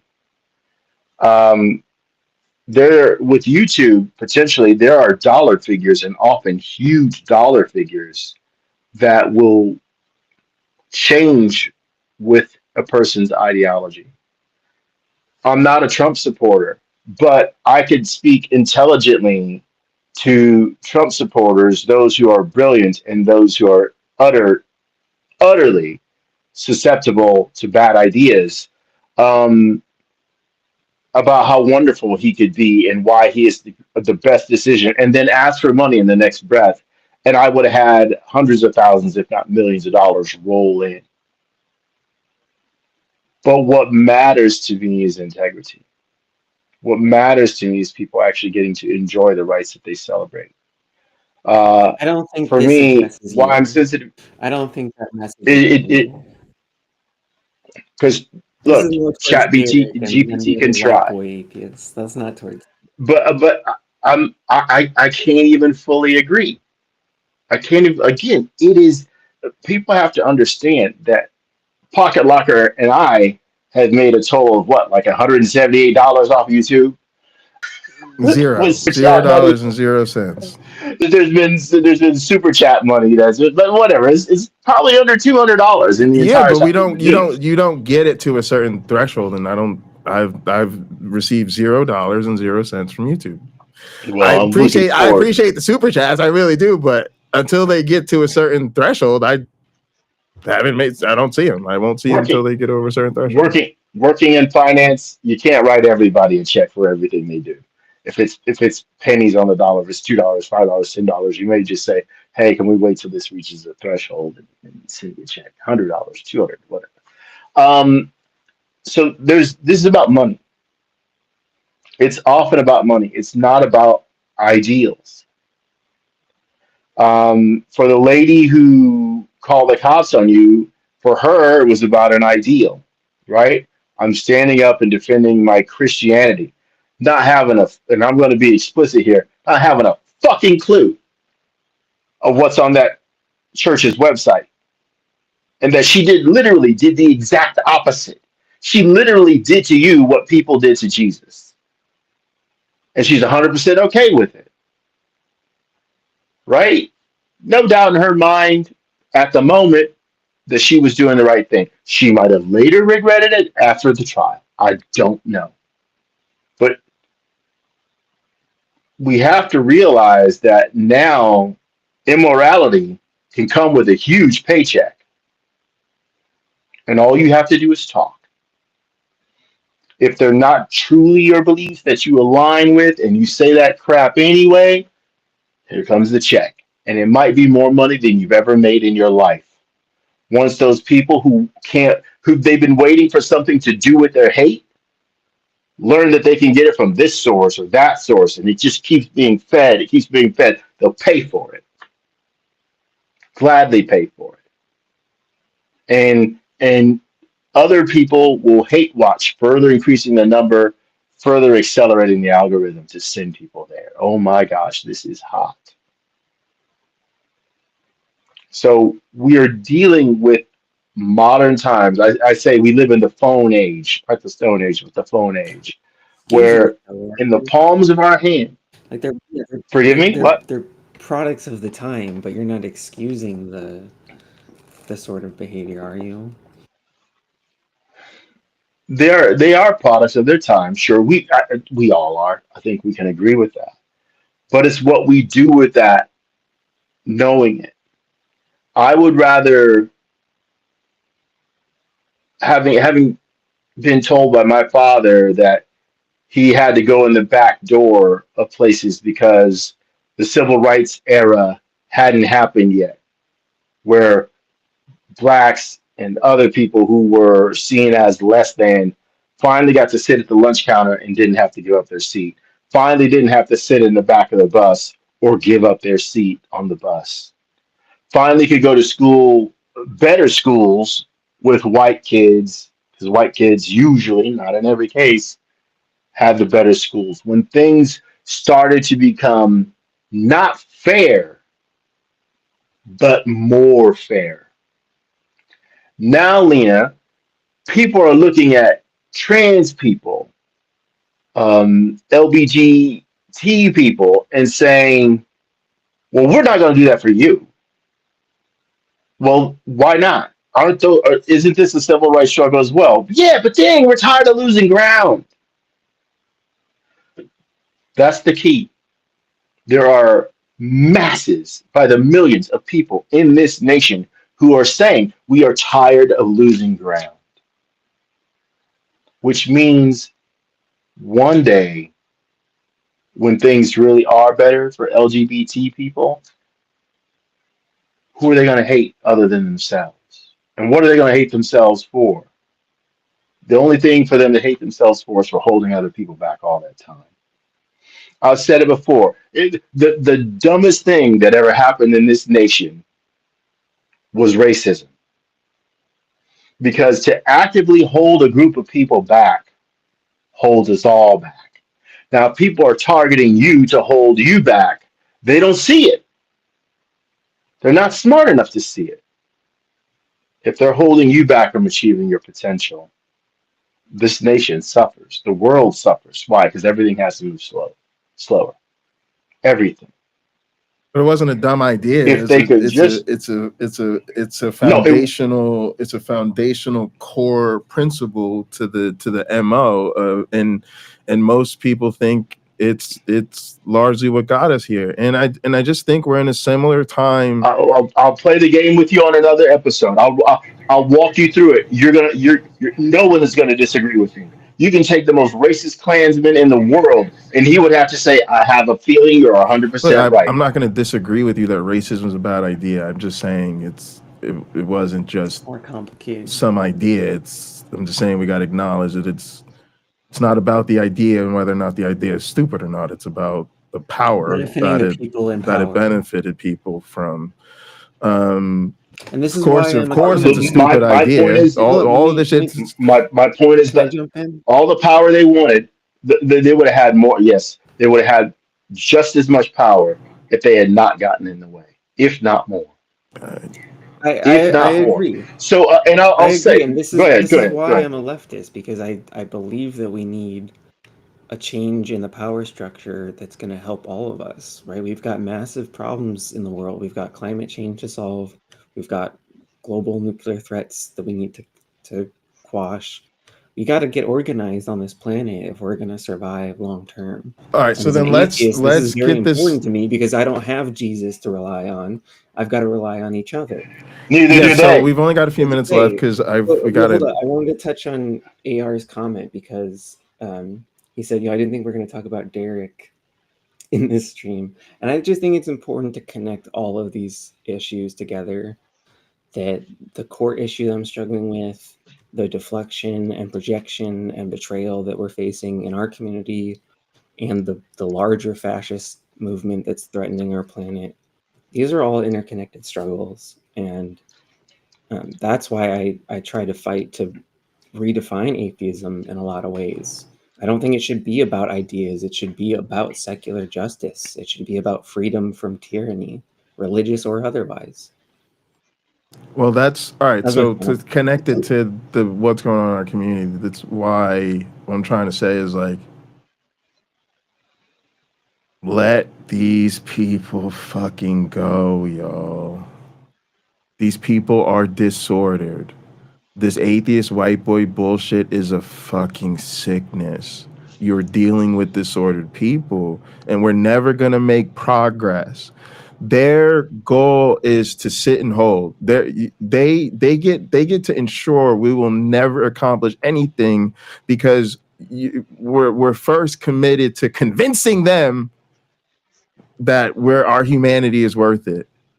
And all they have to do is remain unconvinced, or even better and be more honest to specific, most of them just remain uninterested.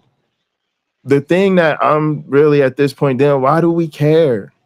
When you see who somebody is, when somebody shows you who they are, believe them. We know who Robert Price is. We now know who Derek is. We know who James Apperson. We know the list goes on. We know who all these fucking people are. Listen, when you deal with disordered people, you leave. Right? Like I'm keeping it real with y'all. I'm going through the fucking education because I had to break up with a narcissist. The truth is, I fucking love that person. Think that person is amazing, wonderful, attractive. The list goes on and on and on. But they were a disordered person who treated me fucking poorly. So I had to fucking leave them.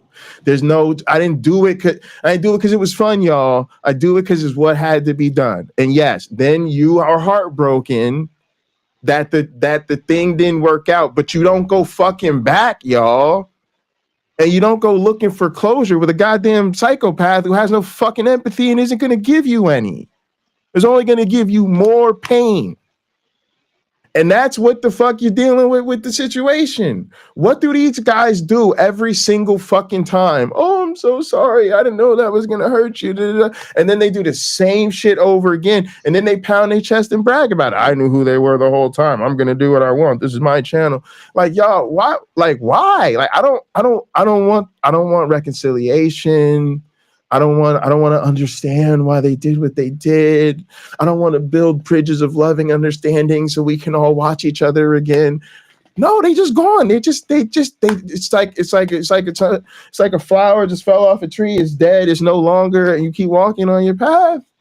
You can look at it and go, oh, that's so sad. That would have been really beautiful, man. I could have made a beautiful bouquet with that. I'm gonna shed a tear. All right, please, we out. Let yourself grieve. Like, let yourself mourn if you felt like you were betrayed and you lost a friend or whatever. But then, like, recognize that it just is what it is. And I'm sorry, but, like, I just don't want to be involved in this shit. Like, because these people it's just over for me. And I do think that a lot of us are stuck in this abusive ass fucking relationship. We've got to figure out how to fucking move on with our lives. Religion isn't true. The people that believe that shit as grown ass individuals, there is something wrong with them. I am not saying that it's impossible for them to change their mind. So be there for them when they change their mind. When they start putting in the work in, when they realize this is sitting on some bullshit, when they're feeling doubt, yeah, be there for them. But this idea of holding up the show, holding up progress, holding up politics, holding up the whole fucking world so we can convince people who are clearly dehumanize other people. Yo, there's just something wrong with them, but there's something wrong with you if you want to reconcile with them more than you want to love yourself, protect yourself, and then love and care about and represent the interests of the people who you are in mutually supportive and healthy relationships with. There's something wrong with the fact that we be sitting around with people you have good relationships with and being like, well, how can we make a better relationship with these fucking people over here who fucking hate us or don't recognize our humanity? No, we're asking the wrong questions. So that's how I feel about this. The only thing is useful is this goes like, here it happened with somebody with a big enough channel and a big enough platform that pretty much everybody could see it. And everybody can see it for what it is. But now that you've seen it for what it is, like, yes, be proud of us. And this is what I wanted to say about the relationship I was in. I am proud of myself for doing something most people rarely do, which is recognize I was in a situation that was unhealthy for me, recognize that I was in a situation that was making me unhappy, and also recognizing I was in a situation that was bigger than me, that I couldn't fix it. And it wasn't about take this approach, do this, get in this class, read this book, figure out this judo technique. No, it's just like, I'm not qualified to solve somebody's personality issues. I'm not qualified to figure out why this grown-ass person is obsessed with a fairy tale and dismisses the human rights of other people as a result of their obsession with the fairy tale and supports a fascist dictatorship of a goddamn criminal. That is not my goddamn responsibility. I don't know how to fix them, and I don't care anymore. So we've got to reprioritize, y'all. That's my rant. I hear you, and I'm trying to bring the same message that I can to the people in my community, albeit in a gentler tone. I think a gentle tone may have quite a bit more power. That's my criticism of you. But also, I think it's important to express that rage sometimes. There's plenty of people for in our that. community it's healthy to get that out, I think. Yeah, and honestly, I'm gonna tell y'all something I've learned. It's again asking the wrong questions, y'all. We're asking the wrong questions. Going off on these people, they deserve to be gone off on. If you want to know how I really feel, these people deserve to be cursed out. Like, you're a grown ass person and you are on the wrong side of history on basic shit as a part of organizations that have always been on the wrong side of fucking history. Y'all, these churches are gross. These churches are disgusting. Think about the things that they're saying inside their walls. Like, stop playing that. Like, we are doing their preaching for them. There's really nothing redeemable, and we're committed to finding the good part for them. We're committed to talking about, well, there is this. Let me find. There's some scriptures in here somewhere about loving your neighbors, and there's some other ones in here about That's God me. is great. But okay, that's fine if that's your hobby. That's what you like to do in your spare time for licks and kicks. But for the rest of us, it's just not who they are. It's not what they're about. Like. Right, And right. It's not that way. You just want to go live your life. Just want to go live your life. yeah, So, and it's where I'm coming from, Pocket Locker, is I want that for everyone. And when a person tells me Me there's a too. Christian, I know what standard to hold them to immediately. The trouble is they often don't. but to I me don't the mind. trouble is you I think don't. that they Let me but you just. think that's part of the religion. Like, it's not like that. I For sure, get but it, it's I but don't then think but that's an just invalid misleading. point. I think that's a valid point. But if they're going to say to me, that's who they are, that's what they believe, I'm happy to direct them to this or that verse to show them, look, this mandate was laid down to you almost 2,000 years ago. So before you came into being, it existed, and you are failing. So instead of giving up, just do better. Just do better. The average person is cool with that and will respect that and respect the fact that I did that. I said that to them without shouting, that I showed them, you've just told me you care about this. And instead of talking to you like I don't give a hoot about you, I will talk to you like I do. Because I genuinely want this world to be a that's better great. place. But what I would say So is hold on, do that. Go ahead. Do Go because ahead. we do need to reach people, and to try to respond to both where Jay's coming from and where you're coming from, my one black friend. I think that it's a little bit too idealistic to say let's cut off everyone off who's bigoted and racist and holds right wing views, because at the end of the day we are trapped in a country that is filled with people with bigoted right wing views, and so there is a very much a real need to do what you're talking about, which is to use Christianity as a tool for social justice. At the same time, we have to be honest about the limitations of Christianity in its role for social justice and the ways in which it not only fails, but does the exact opposite. All right, so here's what I want to say, and I want people to think about this very clearly. A couple things. First off, be as nice as you want to be. Speak to people however you want to speak to them, but admit that you're doing it for yourself. Do it for because that's how you like to get down. You know what? These people are fucked up, but no matter what situation I find myself in life, I try to represent myself a certain way.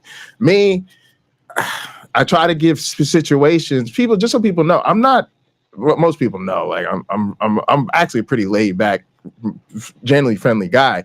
It's just for me, certain times anger is merited, and part of what controlling people do, people who with disordered personalities, yes, narcissistic types, part of what they do is they define your behavior for you. That's part of their controlling nature, is to say, well, I will only listen to you if you talk to me a certain type of way. And yes, it is a fucked up thing. And some of you have been in relationships with people like this, right? Where like they do some shit that's really fucked up, right? And you try to have a conversation with them about the really fucked up thing that they just did, or the pattern of doing this fucked up thing over and over and over again that they do, right? But during that conversation, what happens? You get a little excited. You're talking about something that's very vulnerable to you, something very emotional. So what happens? You raise your voice just a tad bit because you get a little bit excited. And then what happens all of a sudden? They completely shut down. They won't talk to you. And now all of a sudden the issue is you having the audacity to raise your voice. And now this is no longer about all the fucked up shit they've been doing. It's about you raising your voice. Y'all, this is the problem when you're dealing with disordered people and when you're in an abusive relationship. And I said this I was doing a recording with Michael Beverly and Dr. Dan and actually PZ Myers. Yes, the OG. Sometimes I be out here on the streets and like PZ Myers shows up on a recording. All right, cool. But like, the thing I was saying to them is like, we have to understand when we have these huddle conversations, because we had a similar conversation. What tactics do we use? I said, y'all, this is not how normal, reasonable adults communicate. We sound less like you're going into a conversation with a reasonable person and more like you're in an abusive relationship. This is not how healthy adults communicate, but it is how battered women figure out how to get their children's needs met without getting their asses whooped. They got to, you got to talk to him like this, and then you sweet talk him, but it's best if you catch him after dinner, but before he started drinking, but you don't want to mess up sports center. So you're kind of into that 5:30, 6 o'clock window, right? Like when you got to do all that to talk to somebody, the situation is bad, y'all. So that's kind of what I'm trying to get people to understand. The other thing I'm trying to get people to understand is when you're dealing with disordered people, it just doesn't matter because they feed off the attention. So whether it's negative, whether it's positive, you have to be honest. For most of us, we have sweet talked these people from the beginning. The truth is we've all tried the kind, sweet, nice approach. It didn't work. And that's by design, y'all. They want you to only approach them in a way they find acceptable because that's also the way they find easy to dismiss. Cool, we had a great conversation. It was nice having lunch with you. Bagels were fantastic. Give me a hug. All right, I'll see you next time. And they out. And then you're supposed to always keep it there, which is cool because then they ain't never really gonna have to do nothing about it. So understand, y'all, I get it. It is kind to be kind. But when you're dealing with certain types of people, and again, it's not y'all, it's them. When you're dealing with certain types of people, it just doesn't matter. So that's what I feel like. But that's y'all see that. But that's cool. My one black friend, I want to let everybody give us a chance to close this out. Any concluding thoughts or whatever? We got a few minutes. I think what we can take from that, what you just said, is that there will be people giving speeches, and then there are those out there with basically dirty hands from actually fighting the war. Someone like me is the guy giving speeches and not the man who steps into the trenches.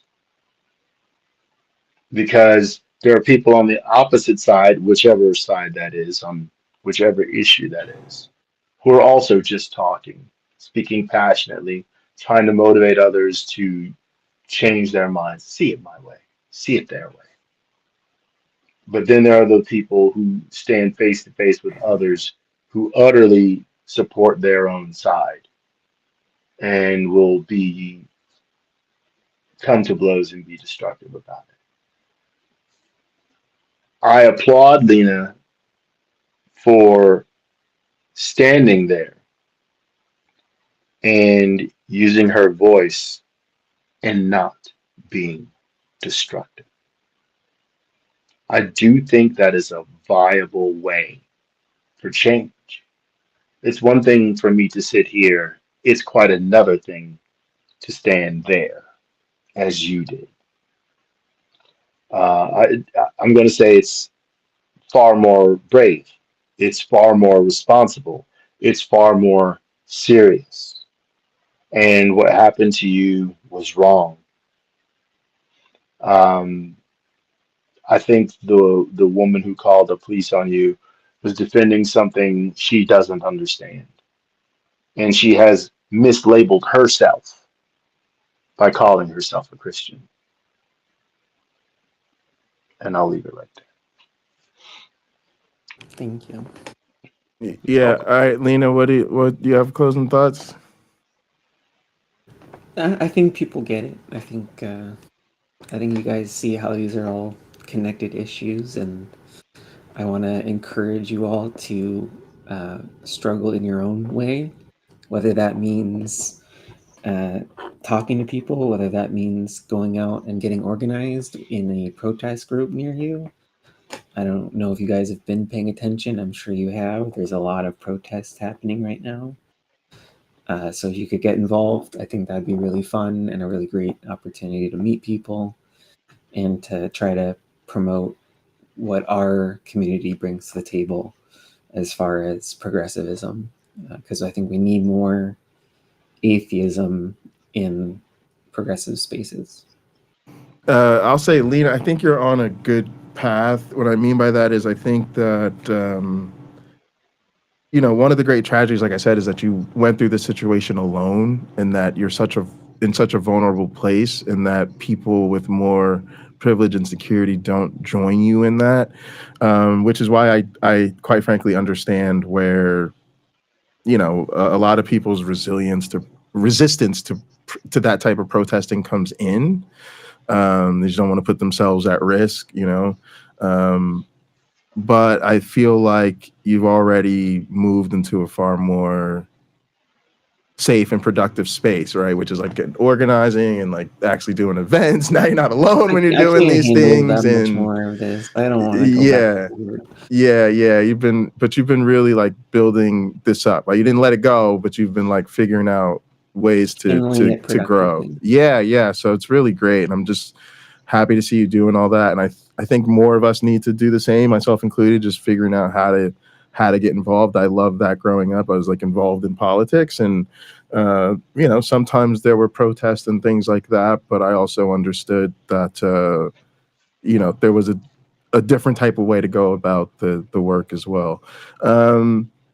Just want to remind people to donate. There's a link. You should see it at the top of the description to donate to Lina. Please do. It's got a lot of different expenses right now. So yeah, just thanks to everybody who's donated and thanks to the rest of you guys for considering it. And then also we are doing the Black Nonbelievers fundraiser. That's why I need to get out of here. Actually, I see that me and Disa and Cam are on there, and they've had a lot of people coming on throughout the thing. I think Professor Dave is on there right now. I'm scheduled to be on there in about 10 minutes or so. So, but yeah, I pinned the link to that in the chat if you guys want to head over there. Just so people are clear that the show I do on Skeptic Haven with Maya usually on every other Monday is called Black Free Thinkers. Black Nonbelievers is actually a nonprofit organization that Cam is also a part of, and Mandisa Thomas is the president of. So this is a Black Nonbelievers fundraiser. Definitely head over there. Just wanted to clear that up in case anybody's confused on that. But yeah, come over there, hang out, and show Black Nonbelievers some love. Otherwise, we'll be back next week. And as always, be good to yourselves and each other.